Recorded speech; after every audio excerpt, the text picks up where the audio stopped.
What happens when you realize the man whispering promises to you in the dark is actually a monster? She burned his love letters, packed a single bag, and vanished to protect the child she was carrying. But when Chicago's most ruthless syndicate boss discovers the secret room she left behind, the hunt turns into a bloodbath. The fire crackled, throwing violent orange shadows across the imported Italian marble of the Astor Street penthouse. Vivian stood perfectly still, her trembling fingers wrapped around a bundle of thick, cream-colored envelopes. Outside, freezing Chicago rain lashed against the floor-to-ceiling windows, blotting out the skyline that usually made her feel like a queen looking down on her own empire. Tonight it just felt like the walls of a glass cage. She looked down at the top envelope. The handwriting was sharp, elegant, unmistakably masculine. Dominic Russo's. Dominic, the man who'd bought her the world. The man who kissed her forehead every morning before leaving for the office. The undisputed head of the Russo syndicate. A man she'd watched, only 3 hours earlier, wash the blood of a federal informant named Peter Walsh off his gold cufflinks with the terrifying calm of someone wiping away dirt. Vivian's chest heaved. For 3 years she'd lived in willful ignorance. She knew Dominic was powerful, that his family's wealth had roots in a shadowy legacy of gambling, real estate, and shipping along the Great Lakes.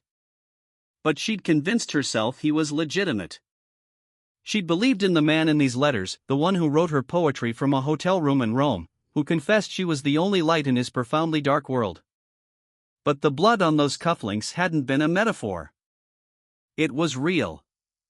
And so was the positive pregnancy test currently burning a hole in the pocket of her cashmere cardigan. With a choked sob, Vivian tossed the first letter into the roaring flames. It curled, blackened at the edges, and caught. "I would burn this city to the ground before I let a single spark touch you, my love," he'd written in that one. She threw in the rest. Years of apologies, dark confessions, declarations of undying devotion turned to ash in seconds.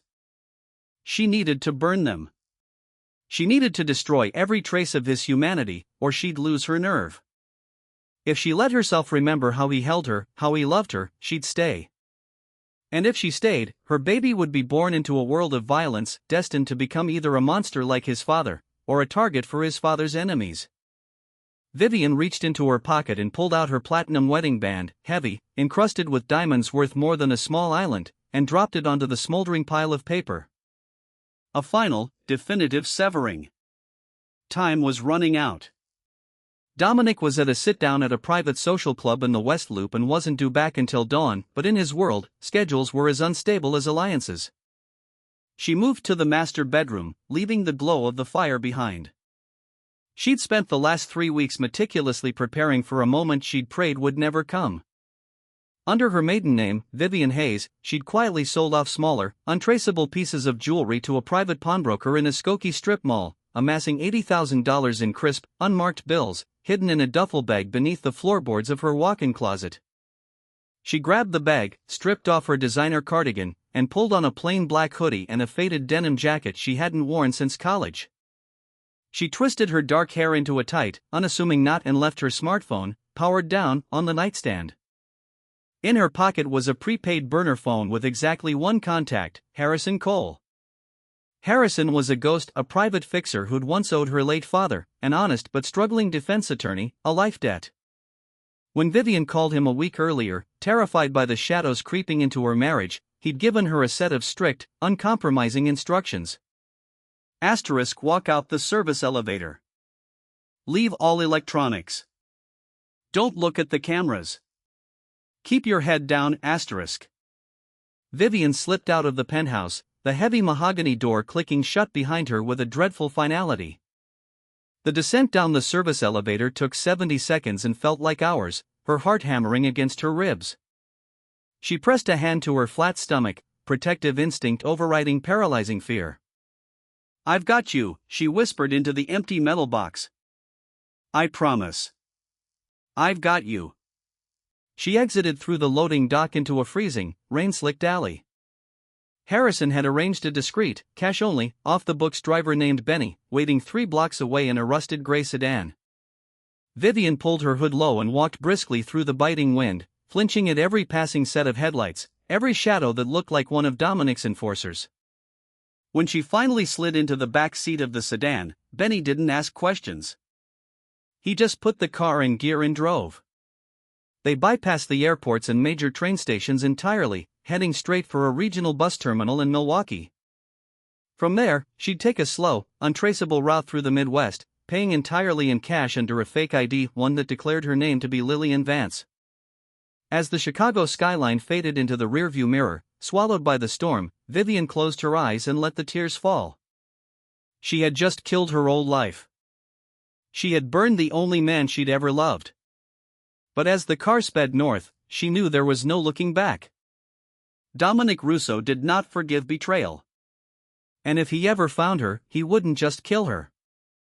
He would own her soul. Dominic Russo walked into the penthouse at 4:15 a.m. The air was heavy with expensive cologne, ozone from the storm outside, and something sharper with smoke and burned paper. He shrugged off his bespoke wool overcoat, jaw clenched tight. The meeting at the social club had been grueling, the Chicago factions were restless, and holding dominance required a delicate mix of diplomacy and absolute, terrifying brutality. He was exhausted. All he wanted was to sink into the massive king-sized bed, pull his wife into his arms, and bury his face in her vanilla-scented hair.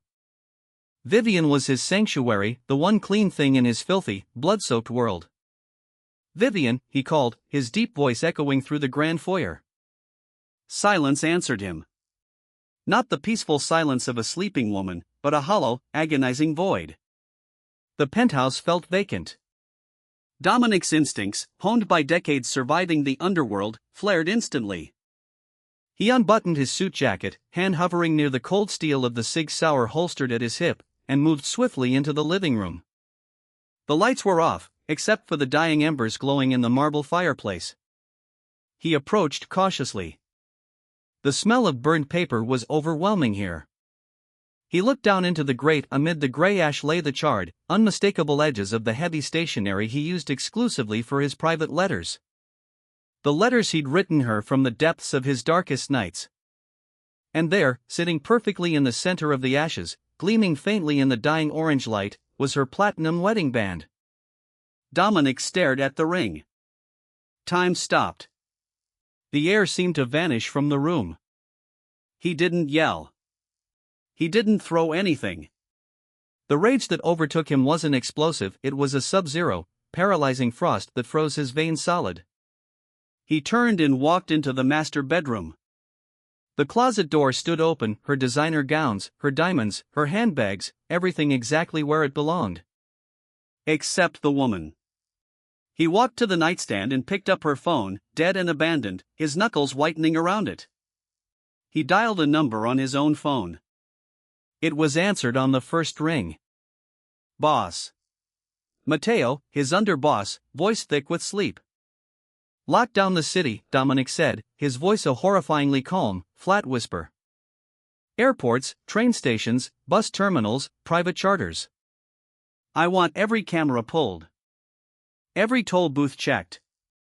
"Dominic, what's going on?" "My wife is gone." The line went dead silent. Matteo knew better than to ask another question. "It's done.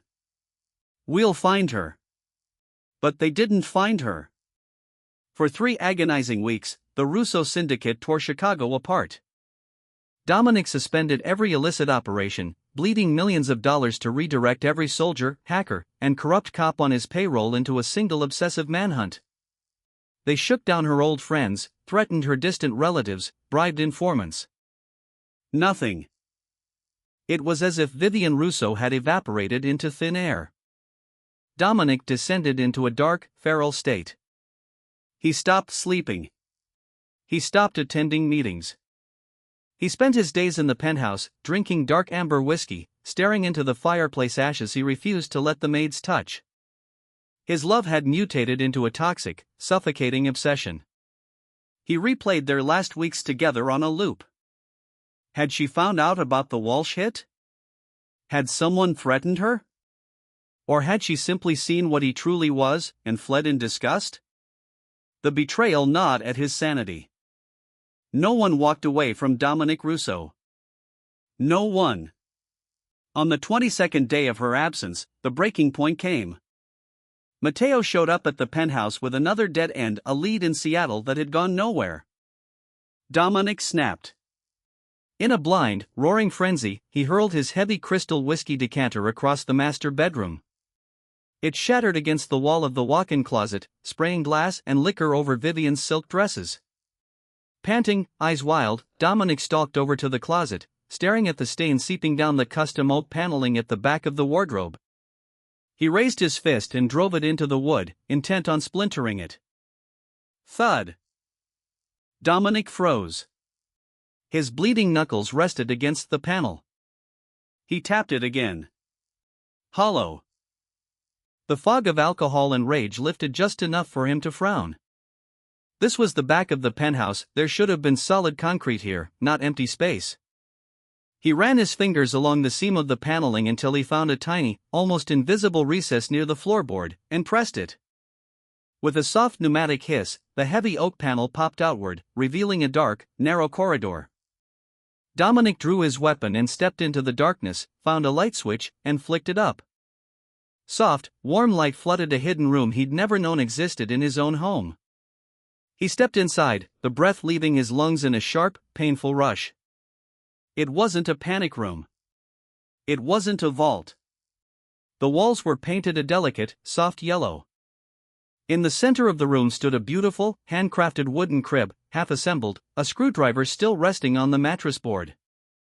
To the left, a changing table stacked with folded, neutral-colored onesies, plush blankets, tiny socks. Dominic's gun dropped to his side, hands trembling violently. He walked, slow and unsteady, toward a large corkboard mounted above a white rocking chair. Pinned to its center was a black and white sonogram. He reached out, his bruised, bloodied fingers grazing the glossy paper, staring at the tiny, fragile curve of a spine. The undeniable shape of a life. His life. Her life. Beneath the photo sat a piece of his own high-end stationery. This one hadn't been burned. Vivian's elegant cursive filled the page. Asterisk Dominic, if you're reading this, it means you found my sanctuary. I wanted so desperately to build a family with you. But I cannot let my child grow up in the shadow of your sins. I cannot let this baby inherit a legacy of blood. Do not look for us. We are already ghosts. I love the man I thought you were, but I am terrified of the man you are. Goodbye, asterisk. Dominic stumbled backward and collapsed into the rocking chair, which groaned under his weight. He buried his face in his hands and let out a guttural roar, a sound that tore through his throat, a sound of profound agony, shattering heartbreak, and absolute terror. She was pregnant. She was out there, vulnerable, alone, carrying his blood. Slowly, Dominic lowered his hands. The devastation in his dark eyes hardened, crystallizing into something lethal. The sorrow vanished, replaced by an ancient, predatory possessiveness. She thought she could hide his child from him. She thought she could erase his bloodline. He stood, gaze locked on the sonogram. The man who loved Vivian was dead, burned in the fireplace alongside his letters. What remained was the monster she'd feared. Dominic pulled out his phone and dialed Mateo. "Call the Sicilians," he said, his voice stripped of all human warmth. "Bring in the trackers. Double the bounty. I don't care who gets in the way. I don't care how much blood we spill. Find my wife." He paused, eyes narrowing on the tiny yellow socks on the table. "And prepare the doctors. I'm bringing my family home." 7 months passed since the ashes cooled in the Astor Street penthouse. 7 grueling, agonizing months that felt like an eternity to the ghosts of Chicago. 3,000 miles away, the coastal winds of Cannon Beach, Oregon, whipped fiercely against the weathered shingles of a modest oceanfront cottage. Vivian stood by the window, one hand resting protectively over her heavily swollen abdomen. 8 months pregnant now. Under the fabricated identity of Anna Rossi, she'd built a quiet, invisible life, paying rent in cash to an elderly landlord who never asked questions, working 3 days a week archiving books at a small independent library off Hemlock Street. A far cry from imported Italian marble and private chefs, but safe. Or so she desperately wanted to believe. A sharp pain radiated across her lower back, forcing a gasp from her lips. She leaned heavily against the windowsill, gripping the edge until her knuckles whitened. Her blood pressure had been dangerously erratic over the last 2 weeks. During a discreet, cash-only visit to Providence Seaside Hospital just days earlier, a weary triage nurse had insisted on drawing blood. Vivian had hesitated, every instinct screaming at her to run, but the terrifying thought of losing her unborn child overpowered her paranoia. She'd allowed the test. She didn't know that single desperate decision had just lit a beacon in the dark. Harrison Cole, the elusive fixer who'd orchestrated her escape, had never been the benevolent guardian she believed him to be. In the ruthless ecosystem of organized crime, loyalty was fluid, dictated entirely by currency and leverage. Harrison had secretly been on the payroll of the Costa family, a brutal, rising Miami syndicate that had spent a decade trying to seize Dominic Russo's control of the Midwestern shipping ports. Harrison hadn't hidden Vivian to save her. He'd hidden her to weaponize her. By keeping her location secret, he'd let Dominic descend into reckless, blind paranoia, weakening the Russo syndicate from the inside out. But the Costas had finally grown impatient. They needed Dominic dead. And to kill a monster, you first have to lure him out of his fortress. Harrison deliberately flagged Vivian's blood work in a clandestine medical database, knowing full well Dominic's cyber team monitored it. Back in Chicago, the alarm triggered at precisely 2:14 a.m. Dominic was sitting in his dimly lit office, nursing a glass of bourbon, dark bruised shadows under his eyes. When Matteo burst through the mahogany doors clutching a decrypted tablet, Dominic didn't even blink. "We found her," Matteo breathed, his voice trembling between relief and terror. "Providence Seaside Hospital, Oregon.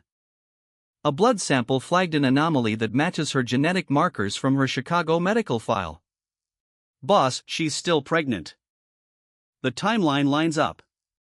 Dominic shattered the crystal glass in his hand, bourbon mixing with the fresh blood dripping down his palm. He felt absolutely nothing. The paralyzing ice that had encased his heart for 7 months vaporized instantly, replaced by a blinding, apocalyptic fire. "Fuel the jet," Dominic commanded, his voice a low, vibrating growl that sent a shiver down Matteo's spine. "Prepare a strike team. We fly into Portland International immediately. Vehicles waiting on the tarmac. No local authorities, no loose ends. Anyone stands between me and my wife, kill them." 12 hours later, a convoy of heavily tinted, armored black SUVs tore down Highway 101, weaving recklessly through the torrential Pacific Northwest rain. Dominic sat in the back of the lead vehicle, methodically loading his customized Sig Sauer, the storm outside mirroring the violent tempest raging inside him. He'd spent months imagining this moment, locking her away in a golden cage, demanding to know how she could betray him, how she could steal his heir. But as the GPS counted down the last 3 miles to Cannon Beach, all his anger dissolved into a desperate, feral need simply to see her breathing. The convoy cut through the quiet, rain-slicked streets and screeched to a halt outside the weathered oceanfront cottage. Dominic kicked his door open before the vehicle had fully stopped. His men fanned out, securing the perimeter with military precision. Dominic approached the front door. He didn't knock. He raised a heavy, leather-clad boot and drove it into the deadbolt with a deafening crash. The door splintered off its hinges. Vivian screamed. She was standing in the center of the tiny kitchen, clutching a teacup that slipped from her trembling fingers and shattered on the linoleum. Dominic stepped over the threshold, his massive frame filling the doorway, rain dripping from his dark hair down his tailored black coat, his predatory gaze locked on her. He took in the sight of her, the faded, oversized sweater, her bare feet, the beautiful, undeniable swell of her belly carrying his child. The silence between them was heavier than the ocean roaring outside. "Did you honestly believe," Dominic whispered, his voice dangerously soft, echoing with terrifying possessiveness, "that you could hide my world from me?" Vivian backed away, hands flying instinctively to shield her stomach, tears spilling down her cheeks. "Dominic, please. Please don't do this. Let us go. I'm begging you." He took a slow, deliberate step toward her, eyes blazing with a toxic mix of heartbreak and rage. You burned my letters. You burned my ring. But you cannot burn my blood, Vivian. You belong to me. You are coming home, and you will never leave my sight again. Before Dominic could close the distance, the front window exploded inward. A hail of high-caliber bullets shredded the floral curtains, obliterated the drywall, and sent a storm of glass and wood splinters flying across the room. The deafening roar of automatic gunfire tore through the peaceful coastal air. Dominic's instincts, forged in the fires of countless underworld wars, took over in a fraction of a second. The heartbroken husband vanished, entirely replaced by the ruthless syndicate boss. He dove across the kitchen, tackling Vivian to the floor as a line of bullet holes stitched across the refrigerator where she'd been standing an instant before. He covered her completely with his body, pressing her face to his chest to shield her from the flying debris. Stay down, he roared over the chaos. Outside, all hell broke loose. Dominic's strike team engaged the unseen attackers. Mateo's voice screamed over the tactical radio strapped to Dominic's shoulder. Boss, it's an ambush. 20 hostiles, heavily armed, wearing Costa colors. Harrison Cole sold you out. He used her as bait to pull us out of Chicago. Vivian sobbed, clutching Dominic's coat as the small cottage was torn apart by crossfire, the terrifying truth crashing over her. Harrison hadn't saved her. He'd delivered her and her baby straight into a death trap, just to assassinate her husband. Dominic, she choked out, paralyzed by the noise and the thick smell of cordite and dust. The baby, the baby. I've got you, Dominic snarled, eyes burning with a terrifying fury, pulling his weapon and returning suppressive fire blindly through the shattered window. I told you, Vivian, I would burn this world to the ground before I let a single spark touch you. I meant it. The kitchen door burst open. Two-masked Costa hitmen breached the room, rifles raised. Dominic didn't hesitate. With terrifying speed and precision, he shifted his weight off Vivian, exposing his own back, and fired twice. 2 deafening cracks. Both hitmen dropped instantly, bullets lodged clean in their skulls. But a third shooter had flanked the hallway. As he leveled his weapon at Vivian's vulnerable form on the floor, Dominic lunged, throwing himself directly into the bullet's path. The round tore through his shoulder with a sickening thud. He let out a sharp, guttural grunt, blood blooming across his white dress shirt, but he didn't fall. Driven by pure adrenaline and raw protective instinct, he raised his gun and fired one final, fatal shot into the last attacker's chest. Breathing heavily, blood pouring down his arm, Dominic collapsed to his knees beside Vivian. Outside, the gunfire abruptly stopped as Mateo and the Russo enforcers finished off the last of the Costa mercenaries. The silence that followed rang absolute. Vivian scrambled up, her hands coated in the warm crimson blood spilling from his shoulder. You're shot, she cried, voice cracking with panic. Oh my God, Dominic, you're bleeding. He reached up with his good arm, cupping her tear-streaked face, not caring about the bullet hole in his flesh, only that she was still breathing. He looked deep into her eyes, letting her see the full, unyielding monster living inside him. You fled because you saw what I was, Dominic whispered, breath ragged, gaze unbroken. You saw the monster. You saw the violence. And you were right to be terrified. He leaned in, pressing his forehead to hers, mixing his blood with her tears. But you forgot one crucial thing, Vivian. I am a monster, yes. But I am your monster. I am the violence that keeps the wolves away from your door. If you'd stayed in Chicago, the Costas would never have come within 100 miles of you. Out here, you were prey.